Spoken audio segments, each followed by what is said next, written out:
Sidang peninjauan kembali atau PK terhadap mantan terpidana kasus Vina, Saka Tatal, telah digelar di Pengadilan Negeri Cirebon kemarin.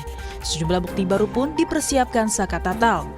Dalam pembacaan PK tersebut, kuasa hukum menitik beratkan terkait kliennya Saka Tatal yang sempat dijadikan tersangka dan mendapatkan hukum pidana selama 8 tahun dinilai tidak sah secara hukum.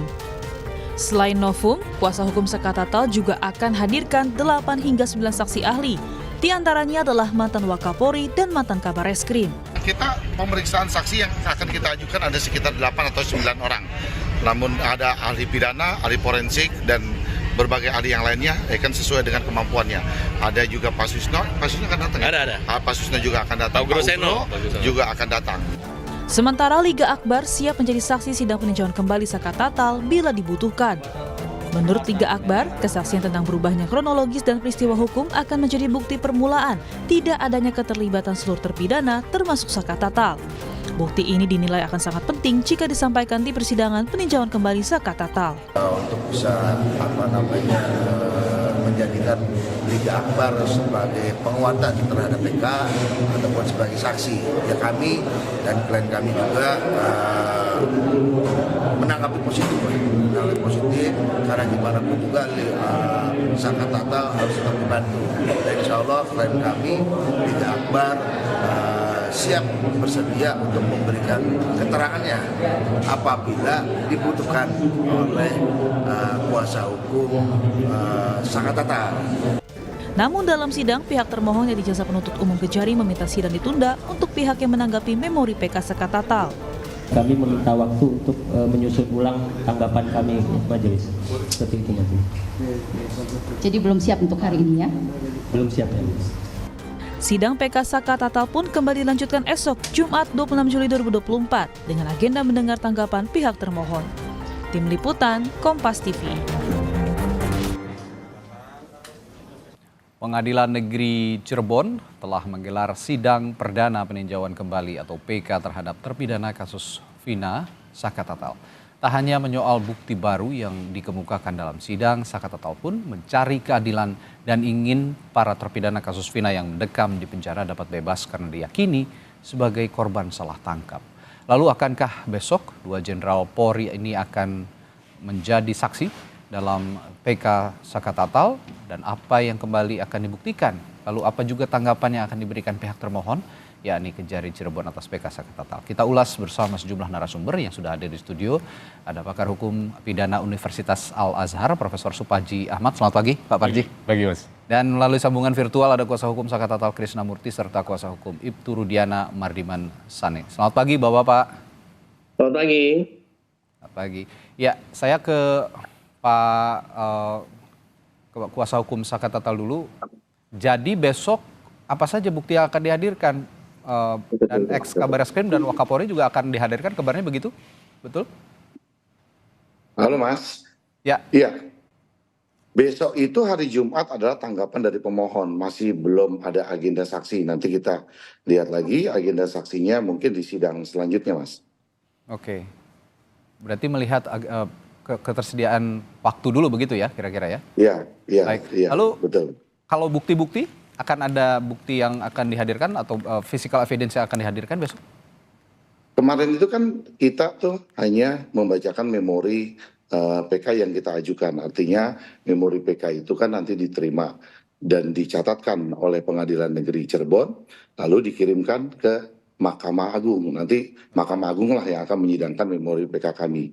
Jadi terkait bukti-bukti yang kemarin kita ajukan, ada 10 novum yang telah kami ajukan. Ada 10 novum yang telah kami ajukan. Ya. Lebih banyak novum tersebut yang tidak pernah hadir, yang tidak pernah ada dalam persidangan tahun 2016. Jadi bukti-bukti baru dalam keadaan baru yang dapat kita temukan. Lebih mengarah kepada bukti-bukti kita itu bahwa kita meyakini bahwa ini adalah kecelakaan gitu loh Mas. Oke. Ya, koreksi kalau saya salah Pak Krisna. Sebelumnya kan ada 4 novum. Anda mengatakan tadi ada 10, berarti ada tambahan kemarin itu 6 novum begitu ya? Iya betul, ada tambahan 6 novum, kan termasuk ada keterangan Liga Akbar yang telah mencabut keterangannya, itu juga kita menjadikan novum. Oke. Dari 10 novum itu mana yang Anda yakini paling menguatkan bahwa Saka Tatal ini tidak terlibat peristiwa itu, dan bahkan peristiwa itu salah, bukan pembunuhan melainkan kecelakaan? Kami menemukan adanya misalkan motor yang kami temukan bahwa di luaran kan motor itu dalam keadaan baik-baik saja, tapi kami temukan motor itu luka kebanyakan di sebelah kanan. Lalu kami cocokkan lagi dengan foto korban juga ada luka-luka di sebelah kanan. Lalu kami temukan lagi adanya daging yang menempel di baut jalan, lampu jalan, itu akan menandakan juga itu adanya terjadi kecelakaan. Lalu kami juga menemukan lagi adanya foto-foto yang dimana korban sebelum dikuburkan, dari hasilnya kita temukan tidak ada luka penusukan di dada dan adanya sabetan dari senjata tajam. Itu yang kami temukan gitu loh, Mas. Oke. Saya kembali ke ahli yang akan dihadirkan pihak pemohon dari Anda, Pak Krisna. Kemarin beberapa waktu yang lalu tepatnya Pak Susno Duaji sempat berdialog dengan kami juga bersama Ibu Titin juga, kuasa hukum Saka Tatal juga, rekan Anda, bahwa dirinya kemungkinan tidak bisa memosisikan diri sebagai ahli dalam sidang PK Saka Tatal. Nah, Anda juga tapi mengatakan kemarin bahwa Pak Susno ini kemungkinan besar hadir dalam PK Saka Tatal. Bagaimana kepastian soal kehadiran mantan Kabar Eskrim ini, Pak Krisna? Kemarin sih dari tim kita masih komunikasi, katanya Pak Susno kesediaannya bisa hadir. Karena kami akan memperdalam dengan keterangannya Liga Akbar, mencabut keterangannya, lalu dia mengatakan bahwa dalam BAP tersebut dia diarahkan oleh Rudiana. Lalu ada juga terbaru dengan adanya pernyataan Dede juga BAP-nya dikatakan bahwa dia tidak mengetahui kejadian malam itu, dia hanya dibawa Aep sampai di Polres, Aep bertemu dengan Rudiana, lalu dia juga bilang bahwa BAP-nya juga diarahkan oleh Rudiana. Nah, kami ingin memperdalam karena kami tahu bahwa awal mulanya ini kan dimulai dari Aep dan Dede. Ketika Aep dan Dede membuat sebagai saksi, di mana di situ kan LP-nya dibuat oleh Rudiana. Jadi Rudiana yang melakukan LP, Rudiana yang menangkap, sementara posisinya Rudiana itu menjadi kanit narkoba ya itu waktu yang kita tahu. Lalu pengalaman dari Pak Susno mantan Kabar Eskrim dan Pak Hugo Roseno juga mantan Wakapolri dan Propam, itu yang kami akan perdalam. Apakah SOP-nya dan sebagainya diperbolehkan seorang kanit narkoba melakukan ini? Nah, kan kami ingin melakukan pendalaman itu karena kita lihat bahwa keahliannya beliau tuh bisa menjelaskan itu. Makanya sampai kemarin sih masih ada komunikasi, beliau akan datang di dalam persidangan kita gitu loh, Mas. Oke, bisa jadi mungkin keterangan Dede belakangan ini yang juga mencabut kesaksiannya mungkin merubah pendapat Pak Susno dan ingin akhirnya hadir dalam sidang besok, begitu kira-kira, Pak Krisna? Ya sepertinya begitu, Mas. Oke. Kami masih jalin komunikasi dan beliau bisa hadir katanya besok. Oke, baik, saya ke Pak Mardiman dulu saat ini. Dalam permohonan PK Saka, Pak Mardiman, salah satunya polisi menangkap dirinya dan terpidana lain tidak sah secara hukum. Respons Anda bagaimana sejauh ini? Jadi ya, Pak Mardiman silakan. Jelas Pak suara saya? Ya, silakan Pak Mardiman. Oke. Jadi saya setuju bahwa kan satu orang yang tidak bersalah, ya itu membebaskan satu orang yang tidak bersalah itu lebih mulia daripada membebaskan 1.000 orang bersalah lebih mulia daripada membebaskan satu orang tidak. Ya. Artinya dari pandangan Anda memang. Putus, Mas. Nah, jadi begini Mas. Tadi ada kata-kata dari rekan saya bahwa Pak Rudiana menangkap, mengarahkan segala macam. Terjadi. Itu tidak pernah terjadi. Yang dilakukan oleh Pak Rudiana adalah intuisi dia sebagai anggota Polri, anak ini almarhum bukan kecelakaan tunggal. Karena hebatnya luka-luka yang dia derita. Nah, oleh karena itu dia memulai investigasi secara mandiri. Jadi bukan penyidikan ya Mas, beda. Dia memulai investigasi secara mandiri. Nah, kebetulan salah satu dari 2 orang yang mencabut keterangannya itu, Dede dan Liga Akbar, itu adalah teman almarhum Eki, yang namanya Liga Akbar. Oke. Liga Akbar inilah pintu masuknya Mas. Oke. Nah, kalau bicara soal Pak Rudiana posisinya sebagai di bagian narkoba pada saat itu memang benar adanya, betul itu. Nah, motifnya Pak Rudiana melakukan investigasi cuma satu, Mas. Motifnya adalah beliau orang tua korban yang merasa bahwa anak ini meninggal tidak wajar karena motor dari saudara Eki almarhum itu mulus, tidak seperti dahsyatnya luka yang diderita oleh saudara Eki almarhum. Jadi tidak ada motif apapun, motifnya cuma satu, mencari kebenaran karena dia adalah orang tua dari almarhum korban yang sangat parah lukanya. Itu aja, Mas, dari saya dulu. Oke. Anda mengatakan tadi Ibtu Rudiana pada saat itu melakukan investigasi mandiri. Artinya investigasi mandiri ini tidak ada sama sekali tindakan hukum yang diambil pada saat itu, hanya menelusuri saja peristiwa. Mas, kira-kira seperti wartawan peristiwa lah kecelakaan kan. ini. Wartawan juga memiliki jurnalisme investigasi kan. Oke, ya. Nah, mirip itulah, Mas. Jadi tidak dalam kapasitas dia sebagai anggota Polri, meskipun pada dirinya menempel atribut sebagai anggota Polri. Saya ingin katakan di Kompas ini adalah kita bersyukur salah satu dari dua orang tua korban itu adalah penegak hukum. Mas bayangin ini di framing sedemikian rupa, Polsek juga sudah mengatakan bahwa ini adalah kecelakaan tunggal, ya. Bila salah satu dari kedua orang tua ini adalah bukan orang yang mengerti hukum, maka kedua adik kita ini akan dikebumikan, dan hingga sekarang ini ya sudah orang-orang yang, ya kalau saya tetap berpendapat ya, Mas, bahwa yang diputuskan bersalah dalam putusan nomor 4 tahun 2016 itu adalah tetaplah orang-orang yang bersalah dalam kasus ini. Mohon maaf, saya tetap pada pendirian saya seperti itu. Oke. Nah, saya kembali ke tindakannya Pak Rudiana pada saat itu, investigasi secara mandiri. Artinya yang dikatakan bahwa Pak Ibtu Rudiana pada saat itu menghampiri beberapa orang sambil juga melakukan tindak kekerasan, itu tidak ada sama sekali. Tidak ada, Mas. Oke. Saya bisa pastikan itu tidak ada 1000%.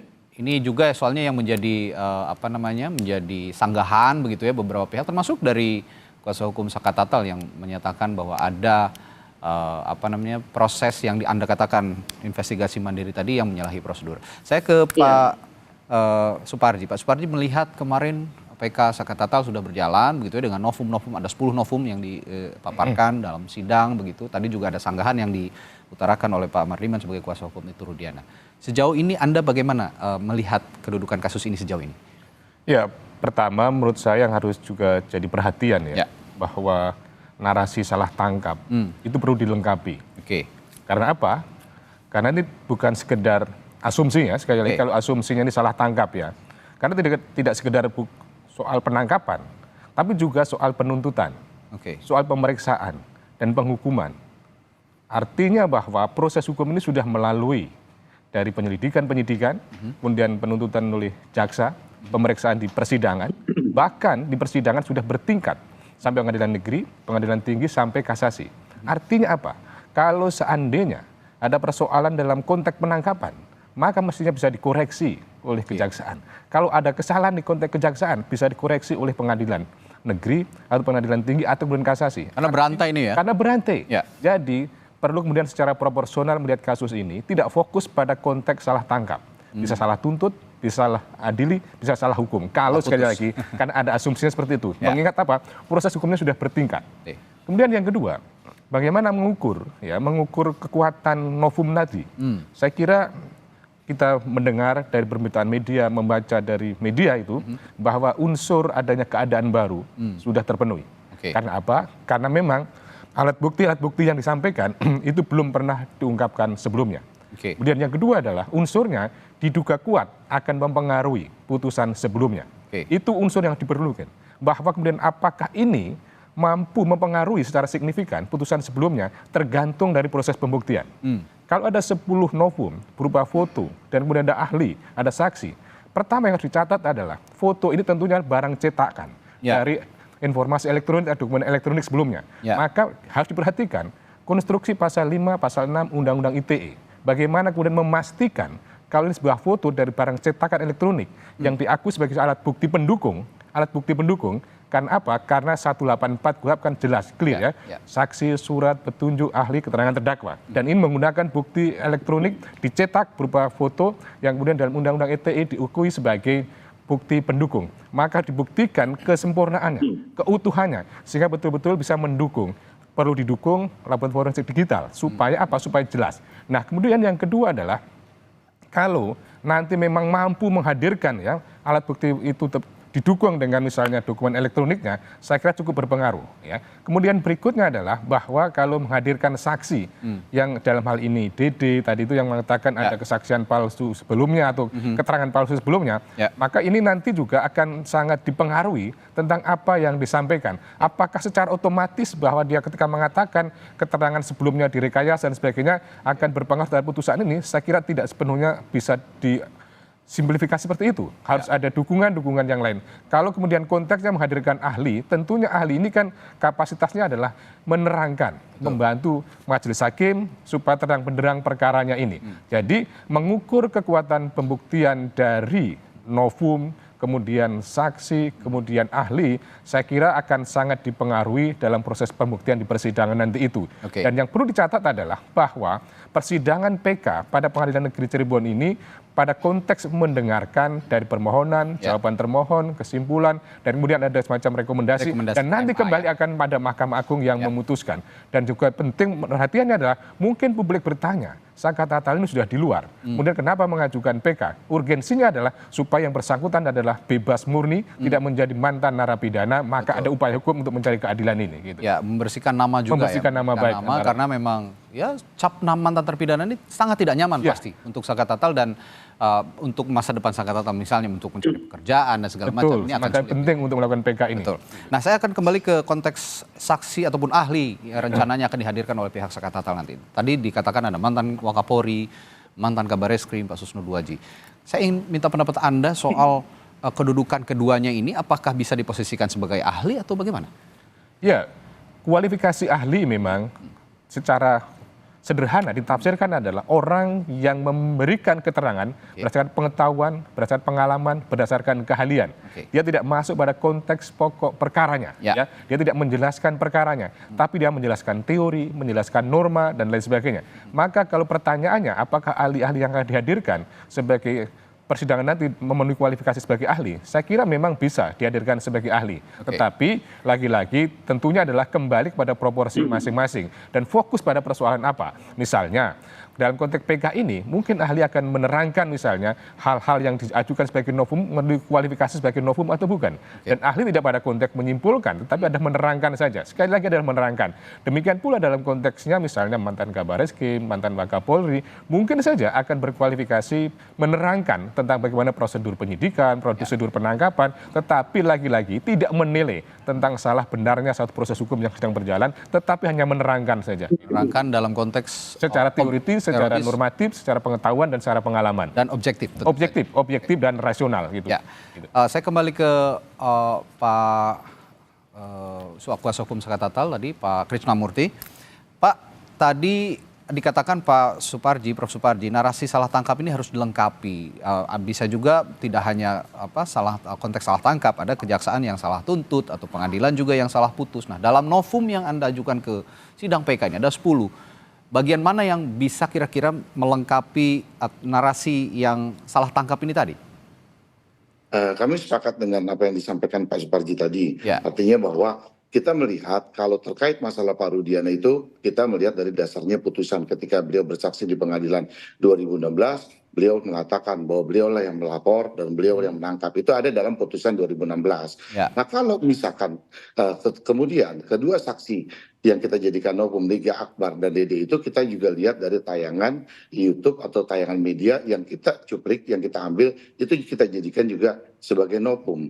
Artinya kan bahwa kalau sampai itu dua saksi diarahkan dalam BAP-nya, lalu kemudian dalam putusan 2016 juga ada 3 DPO yang sudah ditetapkan, Sandi Eka dan Andi dan Peggy. Lalu kemarin dengan putusan para peradilannya Peggy dibebaskan. Berarti sampai saat ini dengan adanya 3 DPO itu 3 DPO tidak pernah ada. Berarti 3 DPO itu kita anggap fiktif. Karena 2 dianulir, 1 dibebaskan. Kalau sementara Peggy itu salah tangkap, harus ada Peggy yang lain dong. Buktikan kalau itu memang betul ada di dalam putusan DPO. Nah kemudian betul bahwa pertama polisi melempar itu kasusnya adalah pasalnya 351. Kemudian jaksa penuntut membuat itu menjadi 340, lalu hakim juga menetapkan 340. Kemudian waktu 2016 bersidang, DD tidak dijadikan saksi, lalu AR tidak dijadikan saksi.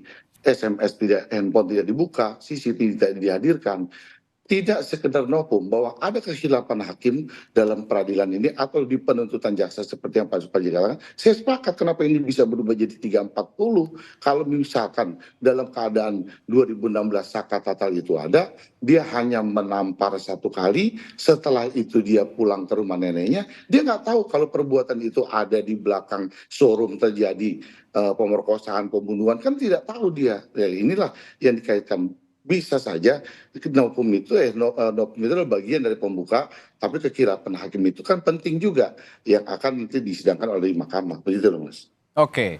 Nah, yang juga penting adalah kedudukan hukum Ibtu Rudiana sampai saat ini yang masih banyak pihak publik juga mempertanyakan bagaimana sih kedudukannya. Kalau tadi dikatakan oleh Bung Mardiman bahwa tidak ada atau banyak yang tidak benar dari keterangan-keterangan para terpidana yang ataupun kuasa hukum yang menyebut bahwa ini Ibtu Rudiana yang melakukan kekerasan pada saat investigasi secara mandiri, melakukan kesalahan prosedur termasuk salah tangkap dan juga memberikan laporan-laporan yang tidak sesuai dengan kenyataan dengan mengarahkan kesaksian Aep dan Dede yang pertama kali diminta bersaksi, termasuk BAP yang ditandatangani oleh keduanya tanpa dihadirkan dalam persidangan pada tahun 2017 yang lalu. Nah, bagaimana nanti menyikapi soal ini? Saya akan tanyakan juga kepada Bung Mardiman dan juga Bung Krisnamurti setelah jeda di Sapa Indonesia Pagi. Tetaplah bersama kami.